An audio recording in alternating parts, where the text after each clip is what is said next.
after the break. And we welcome you back live now inside the booth alongside Charles Davis. I'm Brandon Gaudin, set and ready to rock for the third quarter. The Rams going to get the football first here, and they look to build on their lead as the second half gets started. That'll be taken in the end zone. And a good effort on the return there. Gets them across the 30 to the 33-yard line.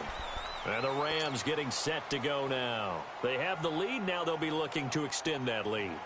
And this is where I enjoy talking about one of my favorite subjects, tendency breakers, or counters as I also like to call them.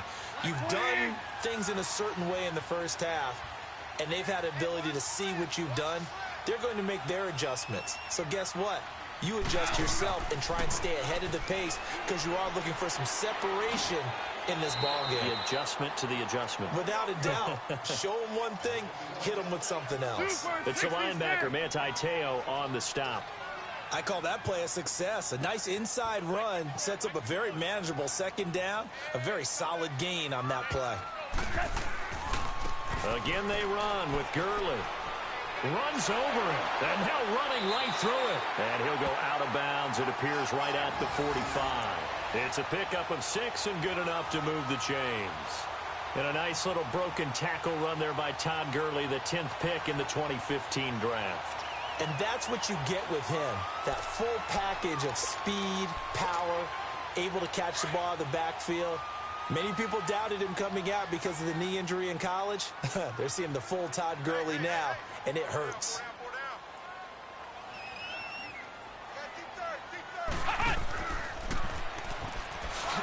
And he'll lose yardage here, back at the 41. That's going to go as a loss of 4, and it'll be second down. Perfectly designed blitz right there. They took that one from the grease board to the field because they were able to free up their linebacker to get into the backfield and spill the play.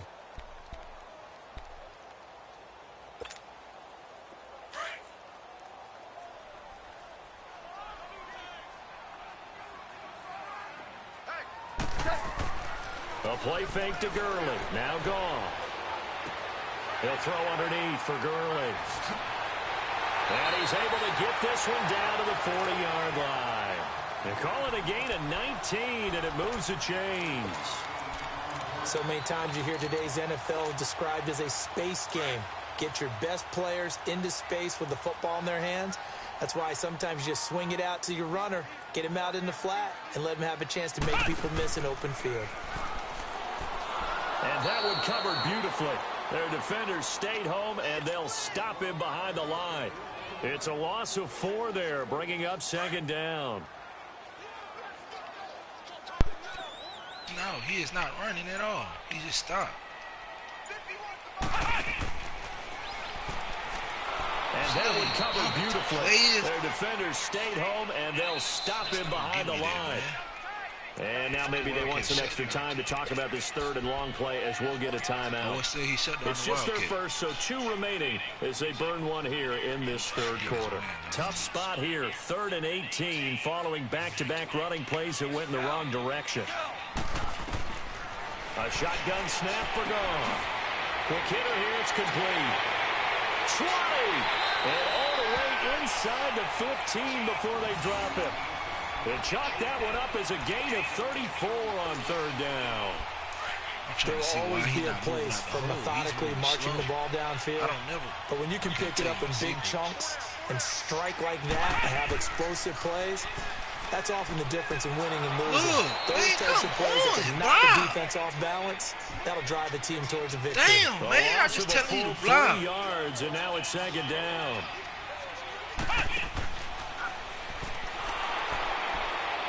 And that one covered beautifully. Their defenders stayed home, and they'll stop him behind the line. They'll wind up losing 3. And now it's 3rd down. So now facing a 3rd and 16 following back-to-back running plays that went in the wrong direction. Goff now to throw. And he will lose yardage and be backed up to the 24. He loses 4, and it brings up 4th.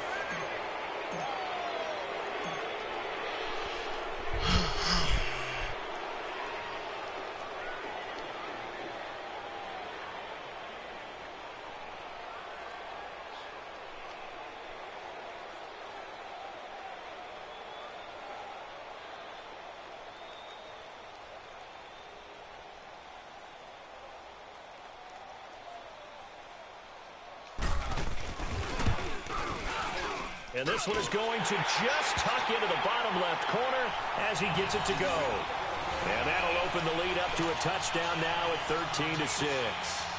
So the field goal there caps what winds up to be an 11-play drive. Well, partner, that's a lot of offense to run there to only get 3 points. I just wonder, are they going to recycle those plays because they were successful in getting 3?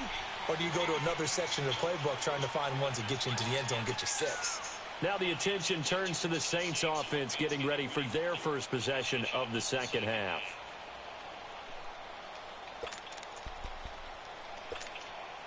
So Bree's going to lead the Saints up here, 1st and 10 at their own 25-yard line.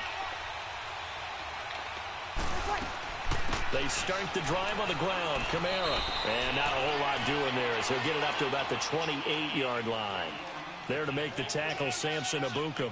You know, despite the scoreline, I think they've got to like where they are here. They're on the road and just one big play away from getting right back in this game. I'm going to follow right along with you because the spot they're in now is a credit to their defense. They've kept them in it by making the plays that they've made, and that just means you're one big score away from being right back there. Now, the question is, can this offense step up and make that play? Because that's been an issue for them in this game. And not much. Maybe a yard up to the 29. You heard them, Bills. Uh-oh. Undertaker coming. You heard them, Bills. Kill!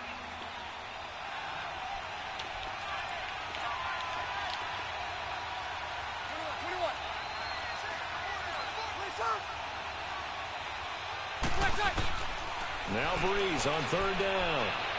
He's going to launch this thing. And got his man complete.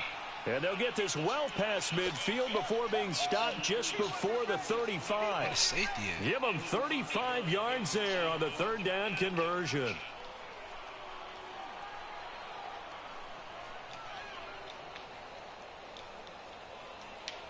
So how about that for a chain mover? They're all the way down inside the 40 now for 1st and 10. Now a 1st down carry. It's Kamara. And an alley to run. And he works it past the 30, almost to the 25. 10 more there and another 1st down. We'll definitely see some open running lanes, and he's taking advantage of it right now, but that shouldn't be a surprise. Defense has the lead. They're playing for the pass first. The drive continues as they search for a tying touchdown. Here's 1st and 10. Now Breeze finds his man, Watson, over the middle. And he's able to get it to the edge of the red zone at the 20-yard line. A gain of 6 there on 1st.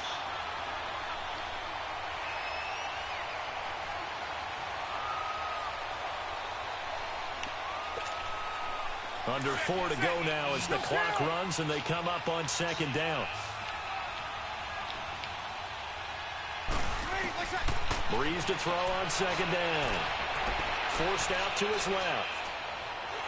And he's taken down, trying to do a little too much, getting outside of the pocket, and it results in a sack. That's what we know. How many times have we sat with coordinators, and especially the defensive guys, they've talked about big plays, sacks. They often come in bunches. Well, it may not be a bunch here, but that is the 3rd sack of the game for them. And around sack 3 or 4, I would think it starts to get in the quarterback's head a little bit. Not just the quarterback, the offensive play caller, the offensive line, knocks people off balance and changes what they normally do. Now Breeze, gotta have this one. And he's going to lose a yard or 2, taken down behind the line. Aaron Donald in there to get him for his 2nd sack of the night. Oh, offensive nightmare there. You go for it on 4th, and the play doesn't even really get to develop a sack. And it's so unfortunate, too, because you think you've got something good called, but if your offensive line can't hold up, that's often the result. They find a way back to the quarterback. Officially no gain on the play, and it's 2nd down. The 4th quarter here, they've got the lead. They want to keep it on the ground. That's what they're doing. Smart football. Keep the clock grinding. Keep it going. But you got to figure now, they're going to see more people stacked up at the line of scrimmage as they try and bleed it out. And that one covered beautifully. Their defenders stayed home, and they'll stop him behind the line. He lost 2 there, and it's 3rd down.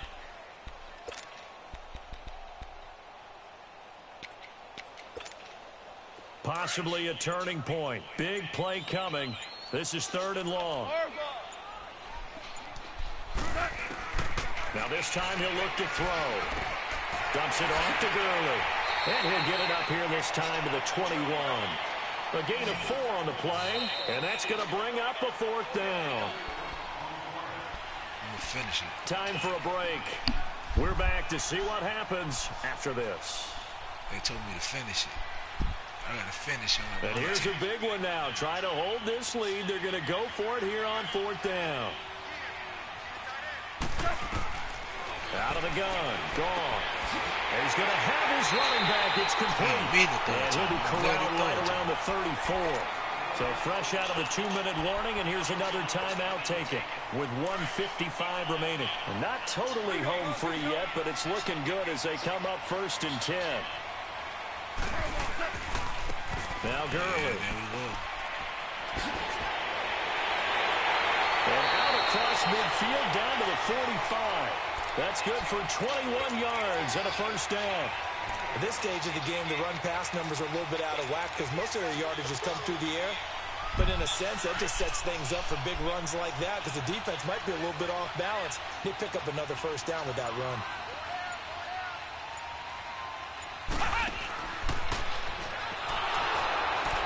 And that one covered beautifully. Their defenders stayed home, and they'll stop him behind the line. And the Saints signal for another timeout as they'll talk things over prior to this upcoming 2nd down play. Got to figure the rush is going to be fierce again as they come up 2nd and 13.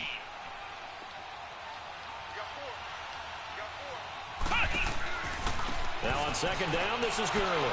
And they go backwards here, losing yardage back at the 48-yard line. And now we're going to get a timeout here called by the defense as they get the stoppage with 65 seconds remaining. Really in a hole here, 3rd and 17 following the 2 negative plays. Gone. And he couldn't hang on to it through the contact. Incomplete. Anytime a defense can sit back in a zone like that, it tends to create a lot of congestion in the middle of the field. Makes it very hard to slot one in. Looked like I-4 at rush hour in your hometown of Orlando, Florida. An absolute mess. The Rams going for it on 4th. Gone. Flushed out right. On the run. He'll let this. And look at this. They get the turnover they needed. It's intercepted. Picked off by Von Bell. I think that interception happened for 2 reasons. Quarterback gets outside of the pocket and panics a little bit. And receiver doesn't make sure he's absolutely in an open spot. So there's a guy lurking, took the ball from him. Yeah, so don't wave your arms, right, as a receiver if you're not wide open. Got to know that you're open. Otherwise, just don't do it. They'll look to throw. Drops this off to Kamara out of the backfield. And he'll get it into enemy territory just across midfield at the 49. They'll give him 8 on the play, and that'll bring up 2nd down. And remember, field goal does them no good in this situation. You got to think they should be taking some shots for the end zone soon.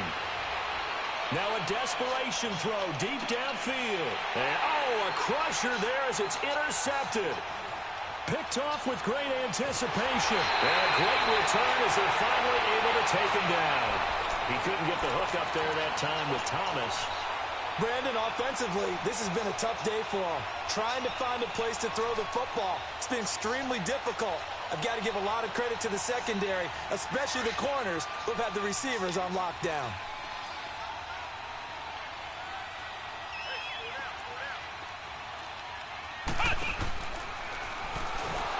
And that one covered beautifully. Their defenders stayed home, and they'll stop him behind the line. It's a loss of 2 there, bringing up 2nd down. First play of the drive goes the wrong way. Here's 2nd and 12.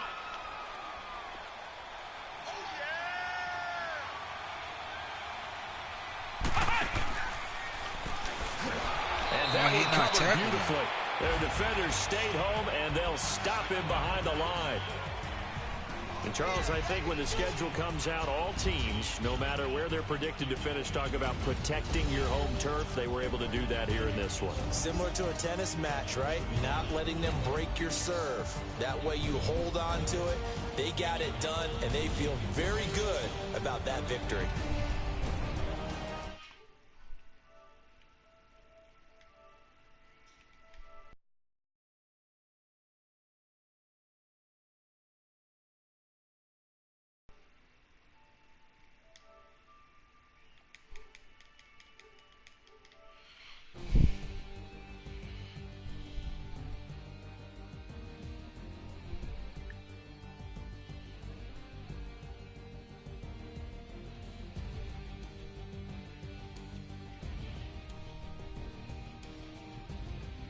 So that'll do it for my partner, Charles Davis, and the best darn crew in the industry. I'm Brandon Gaudin. This has been a presentation of the NFL on EA Sports. The Rams are victorious here as we